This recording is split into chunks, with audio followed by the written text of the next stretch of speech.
Hello, welcome, good morning, good evening. It's evening for me here. Namaste and pranams. My name is Shurjo, and it is my absolute joy to be here with you today. I'm here kind of to celebrate and get myself excited, and perhaps you as well, about this new course on round glass that has just been launched called Patanjali's Sacred Texts Meditations on Self-Realization. And today I thought, as part of just kind of moving into that flow, into that awareness, today's live session has been themed Living in Balance. Now, everybody, it's a big thing, isn't it, nowadays? Living in, it's like the work-life balance and my home-life balance, and we're all looking for what's the right amount of, time, energy, effort, awareness, intention that I need to be putting out so that I feel that everything in my life is just as it should be. I'm not, neglecting anything. I'm not giving too much energy somewhere. I'm not getting completely tired here. I'm replenishing as well, so on and so forth. And so, of course, the question always comes, and this is my question to you: where is it that you think that you're seeking this balance? Where do you feel that you're missing out on this perfect balance from? And when I think about that question, and naturally, everybody is very outward about this thing. Oh, my balance for me is these many hours in the gym, and these many hours at work, and these many hours at home with my family. But when I think about that kind of balance, it's still everything very outward. The true balance, and this is why this course, Patanjali's Meditations on Self-Realization, based on his 8 limbs, the Ashtanga Yoga as it is called, is about that there's actually a different kind of balance that is needed. And this is the balance of the external and the internal. You cannot just get the outside world to work. Oh, if I can just get my schedule in place, my timetables in place, if I can just figure out that perfect formula. But no matter what, it's draining the world. It's pulling us. It's calling out to us through desires, through hopes, through dreams, through expectations, through successes that we're so kind of desperate to achieve. But it's a one-way street. It's just outward. And of course, there are things that feed us. There are people who feed us. There are activities that feed us. But what if we also knew how to withdraw all that energy that is flowing continuously outward? What if we knew how to withdraw that back into ourselves as well? For me, that is balance. The entire universe is a balanced system. When I think about the stars and the solar systems and the galaxies all spinning in place, it's just perfectly in balance. The sun's right there, the earth's just roaming around it. And what allows the earth to stay in its motion? The sun has a gravitational pull, just like the world has a gravitational pull. But yet, the Earth's not getting pulled into the sun, nor is it being flung away from the sun. It's maintaining a balanced flow around it. It's because there are two forces at play, not one. It's not just the sun drawing the Earth. It's also the Earth's centripetal force, that kind of spin that it has, that may pushes outward as well, thereby keeping it exactly where it is. And that image really helps me see my own life. When I think about balance, I was a teenager when when I came to this existential moment of like, oh my goodness, I have no idea what life is about. I don't see people around me who have clarity, who are fulfilled, who are joyful, who seem to say, I'm doing exactly what I want to do. And that scared me. But so I started thinking, okay, what is it that I need to, okay, I need to study, but I also need to have friends. And I started trying to figure out this outward reality. If I could just find balance and structure in my external life, perhaps the answer would reveal itself. But I still felt empty. I was doing things that I enjoyed. It wasn't like I had a hard life. It wasn't like I was being knocked down all the time. But somewhere I was still not fulfilled. And it was only when, the universe is listening to us. Every time we're saying, something's not right. I'm looking for this balance. I haven't found it. What's the answer? What is it that I'm looking for? And I'm sure all of you have asked that question. What is it? What would fulfill me? What would balance me? And when I started asking the question, of course, the universe responded. And I realized that, yes, I am focusing externally, but that's true. I've never focused internally. I've never really tuned into my own self, except as it related to things not working out, or, things that I want or I don't want, and then how I feel about it. In fact, I started to realize that when I was suffering the most, that was the time I would kind of interiorize a little and wonder, why am I suffering? Why is this happening to me? And I started to figure out that this balance of the universe is a balance of joy and, weirdly, pain, sadness. Because when I was in joy, I wasn't asking any questions. I couldn't care less. Oh, I'm eating the ice cream I love. Oh, I'm with the people I love. It's just fine. I didn't look within. But when I was in pain, I started to internalize and I started to think, why is this feeling there? Why am I going through this? Of course, it was all poor me, why me? But that little interiorization, that little introspection began to happen. Interestingly, when I saw, as I internalized as well as externalized, then the universe didn't have to give me pain and suffering to draw me within. You see, then suddenly it could give me joy more because I could withdraw from the joy as well. I wasn't getting too caught up and too excited and just saying, this is all I want. I could step back and I could say, wait a minute. That's here. That's the joy. What I'm feeling is within. It is only being triggered by certain circumstances. And when I understood that balance, then the universe, life itself, didn't have to bring me a dualistic reality. Then the two forces, and that's what keeps any object in balance, is when two forces are acting on it simultaneously in equal strength. External and internal. Outwardly directed to achieve what needs to be achieved, but then energy withdrawn back into the spine, back into myself, to realize that everything, that strength, that joy, that clarity, that creativity, it was all here. And when I could touch that inside me, I could bring it out once again outside me.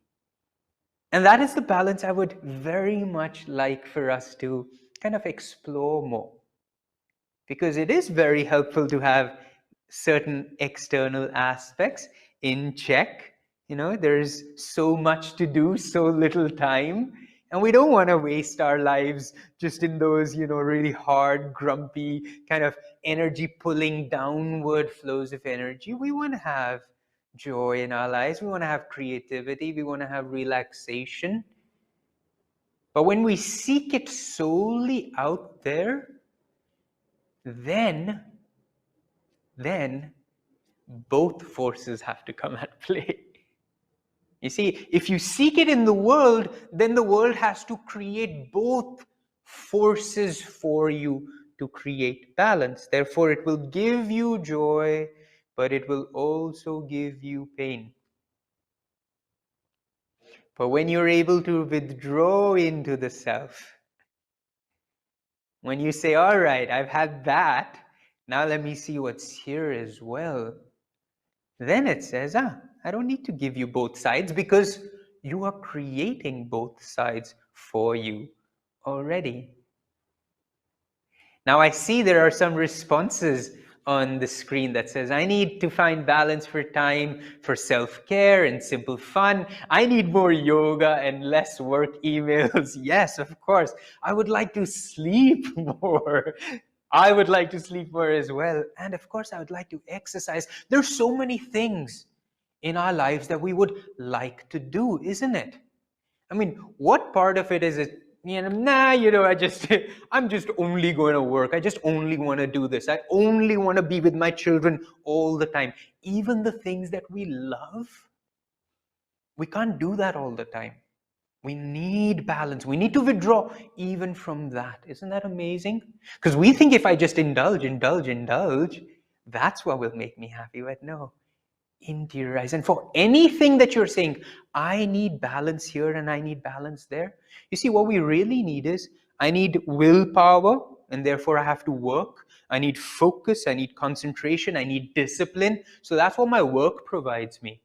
Then I need relaxation, joy, love, creativity, inspiration. And so then I think, oh, this is what my hobbies are going to bring me, and this is what all my fun activities are going to bring me. Do you see, when we withdraw into ourselves and we awaken that joy, awaken that inspiration, awaken creativity, and then we can put it at work as well, and we can put it in fun as well, then your work won't feel like it's out of balance, and then your fun won't feel like it's out of balance. Then yoga will also give you balance, and work emails will also give you balance, because you are balanced. And this flow of energy in the yogic terms is called the ida and the pingala, this upward flow and this downward flow, this constant duality playing inside, that the purpose of yoga is to neutralize and unite into a singular flow up what's called the Shushumna, the astral spine, up toward the brain, to awaken the 1,000-petal lotus, the Sahasrara chakra. All exciting, fun, esoteric terms, but very scientific, very practical, very doable. And before I ramble on with more philosophy, let's actually go into an experience, shouldn't we? And the first aspect of this experience that I'd like to share with you is through the medium of music, spiritualized chanting. This is a chant, the words of which are by the famous Indian poet Rabindranath Tagore. Perhaps you've heard of him, but they were put to music by my guru, Paramhansa Yogananda. And so I'd like to sing this for you, and I'd like you to tune into the vibration, both of the instrument and of the words, and feel that vibration drawing you inward. Close your eyes, sit up nice and tall. Let your shoulders be relaxed. Let your hands rest gently on your thighs or at the junction of the thigh and the abdomen. And while your eyes are closed, if you can, very gently behind closed eyes, lift the inner gaze up. Now, this inner gaze that you lift up will allow the energy in your spine to move with where you are directing that energy through your gaze. If you're able to do that, you'll see you will have a more successful meditation and a deeper experience. But if you're not able to do it, today's our first time together. It's no big deal. Let's see if the music itself perhaps moves us to that interiorized state. The words of this chant, let me take a moment here. The words to this chant are, who is in my temple? This is a discovery. Who is inside? Who is this guy? Who is in my temple? All the doors do open themselves, and all the lights do light themselves. And darkness, like a dark bird, flies away.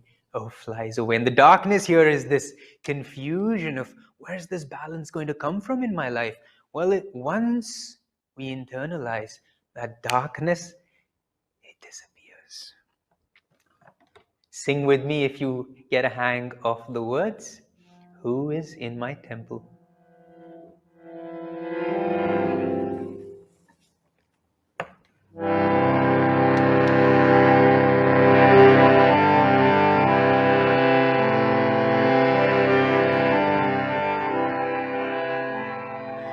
Who is in my temple?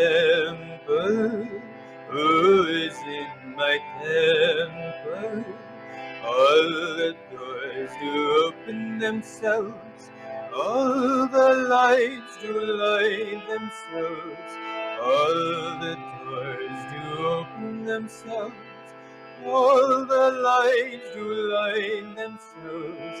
Darkness like a dark bird flies away, oh flies away.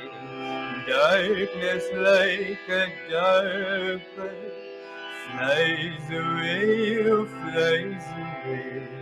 Who is in my temple? Who is in my temple? All the doors do open themselves, all the lights do light themselves, all the doors do open themselves, all the lights do light themselves. Darkness like a dark bird flies away, oh flies away. Darkness like a dark bird flies away, oh flies away. Who is in my temple? Who is in my temple? All the doors do open themselves, all the lights do light themselves, all the doors do open themselves, all the lights do light themselves. Darkness like a dark bird flies away, oh flies away. Darkness like a dark bird flies away, oh flies away. Oh, darkness like a dark bird flies away, oh flies away. Darkness like a dark bird flies away, oh flies away.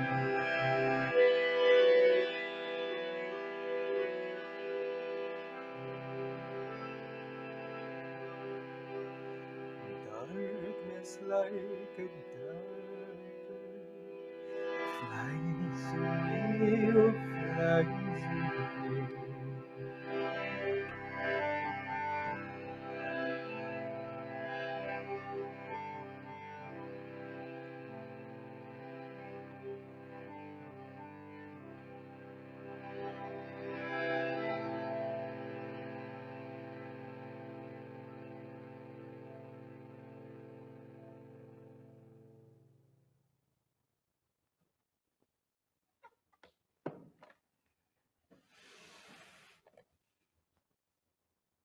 Return to that meditative posture.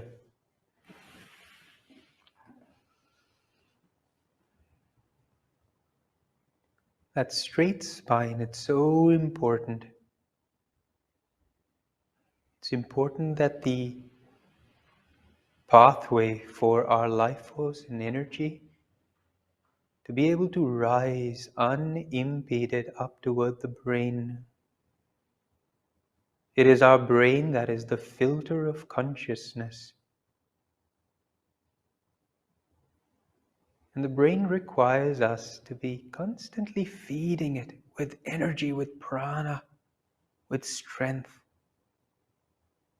So as we hold that spine straight, the communication channel between brain and body, between energy and life force, remains open, free. Get that focus for a moment again on your heart, the chest, the center. Let it be lifted up and open as well, fearless, like a warrior.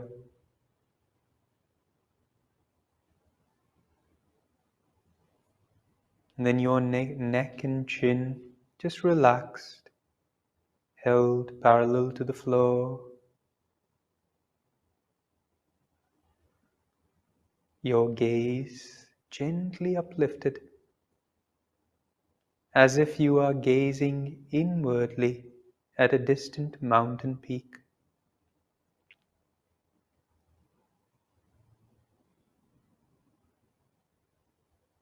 All this while, try to arrive at a state of perfect stillness.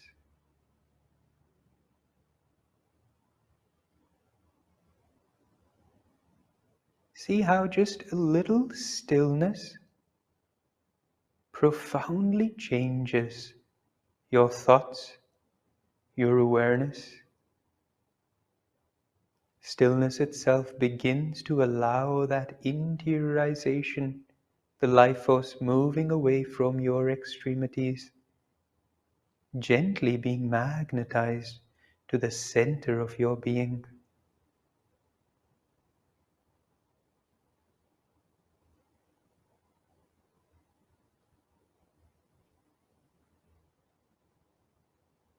Enjoy that stillness for a moment and see how the body almost calls and says, let me move, let me be restless, let me adjust myself, let me scratch here, let me open my legs.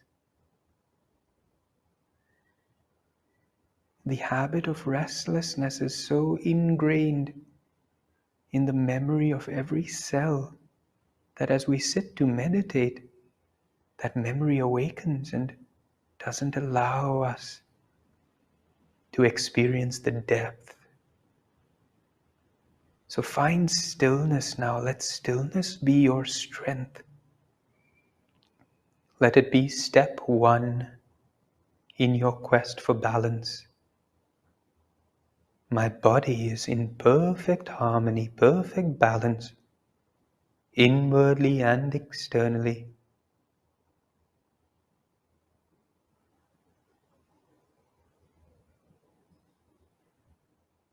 Before we can balance our mind and our thoughts, we have to balance out our breath, which is the bridge between body and mind, between thought and energy. And so let's practice this very simple breathing exercise, one that I am sure each of you have already at some point or the other experienced, called the even count breath or the triangular breath, going to invite you to inhale and hold and then exhale for a specific count, in this case, a count of 6. But as we inhale, I'd like for you to feel energy rising up your spine. As you hold your breath, I'd like for you to feel that energy centering at the point between the eyebrows. And then as you exhale, to visualize, to feel, to experience that same prana, life force energy, descending back down. And this allows us to find balance in those two dual movements constantly at play within, up and down, good and bad, like and dislike, want and don't want, happiness, sadness, forever at play because of these two currents within, the Ida and the Pingala.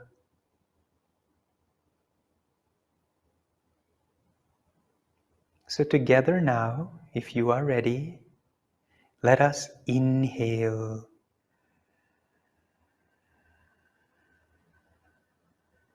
Hold your breath now. Feel the energy centered at the spiritual eye, at the point between the eyebrows. And now exhale gently through the nose and feel that descending current down your spine. Inhale again, lift that energy up. Feel it reaching outward, upward for the stars. Then hold your breath. Interiorize your awareness at the point between the eyebrows. And then exhale and relax the energy back down the spine. Inhale again, this time a little more dynamically with strength and power. Hold your breath and feel the energy flooding your brain now. changing and rewiring how you perceive yourself in life. Then exhale and bring that new awareness back into your body, into every cell. Let's do this twice more now at your own pace, as you feel to inhale, lifting up your prana, the life force, the energy. When you hold your breath, focus that breath at the point between the eyebrows, feeding the brain. And then when you exhale, relax. Relax and feel this new awareness becoming yours, a part of you. One final time.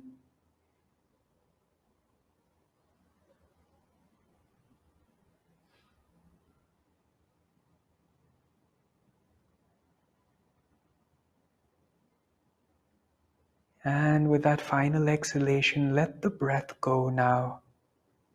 Forget the breath even exists and shift all your awareness to the point between the eyebrows with that gently uplifted gaze if you can. I'd like for us to maintain just 2 minutes of silence.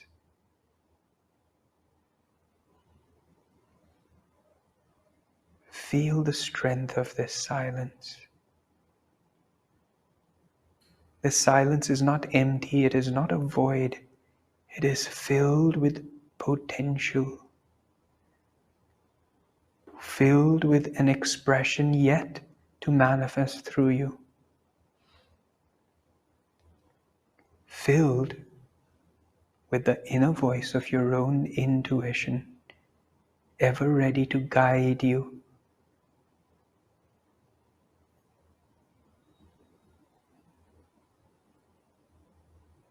Receive now from this silence.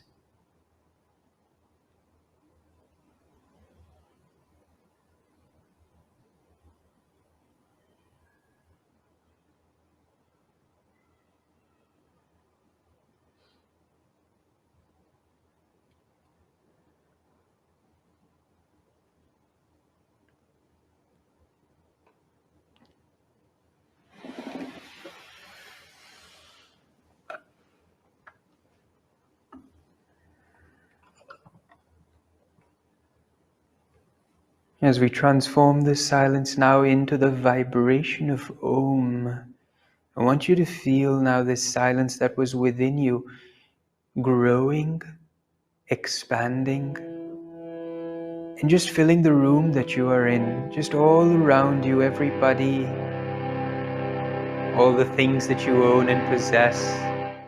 Fill it with this silence, with this vibration of Om.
Whenever you feel to, and if you feel to, open your eyes. But if you are enjoying this moment, just stay a little interiorized.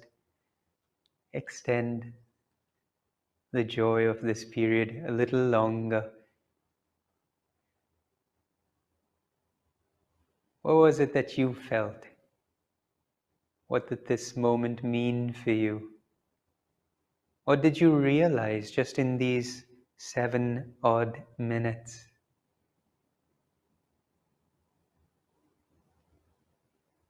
I hope it was as profound for you as it was for me. Now, of course, this is something you need to do every day. You see, if you choose to go within, life won't have to force you within. And that, my friends, is the balance each and every one of us is looking for. But remember, you need support, and we need strength, and we need energy, and we need an environment that allows us to maintain this discipline of our meditations every day, daily. And I'd like to invite you and kind of extend this, that come to Round Glass, because they have live meditations every day. And you can use just that support to strengthen you until perhaps the day comes when you don't need it, because now everything is in fact coming from inside you. But if you do have a question or two, I'm very happy to address it. We have reached the limit of our time here, but I did want to take this opportunity, being a live session, at least to have one tiny little interaction with you. Somebody asks, when is it the best time to meditate? In the morning, in the evening, or when I am feeling completely out of balance? Well, the answer is all of the above. But the true answer is whenever you truly can dedicate a focused moment.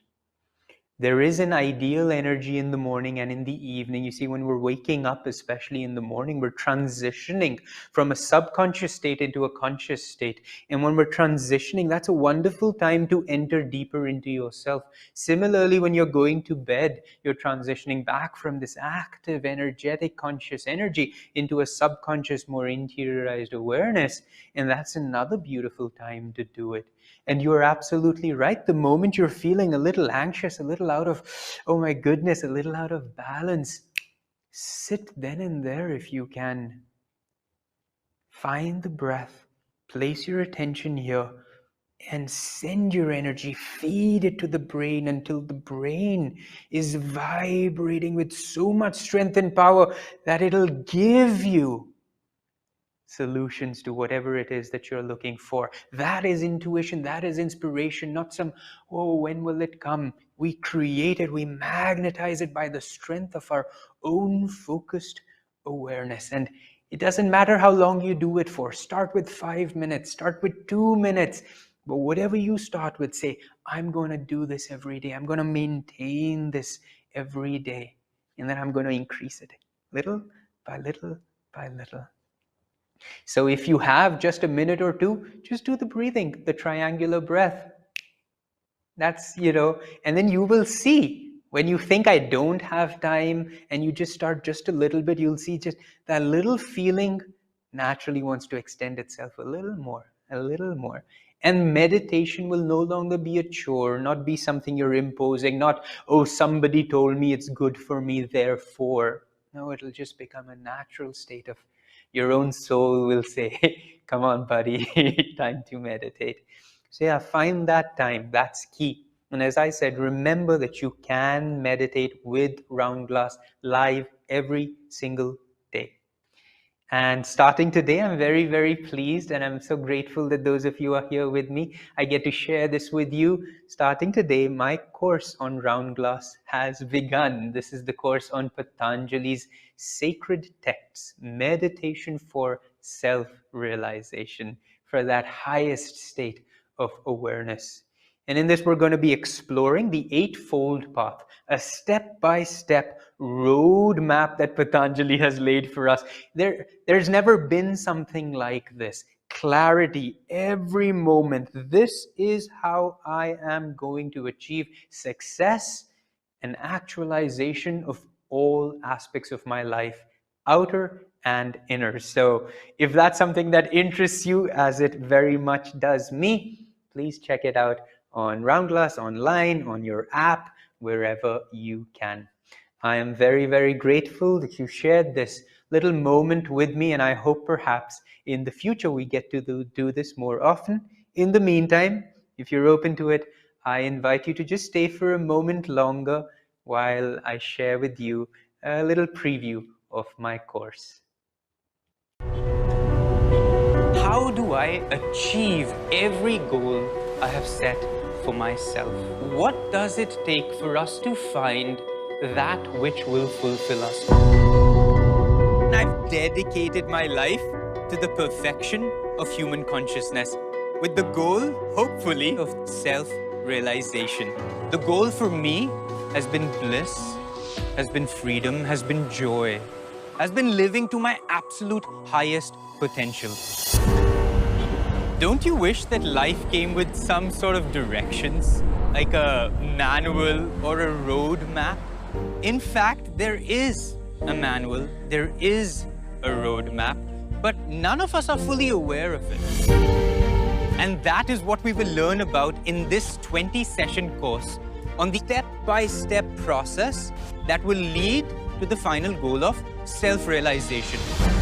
This journey is a perfection of your consciousness, and whatever life gives you, it participates in that perfection. I invite you on Round Glass to join me in seizing control of your own power.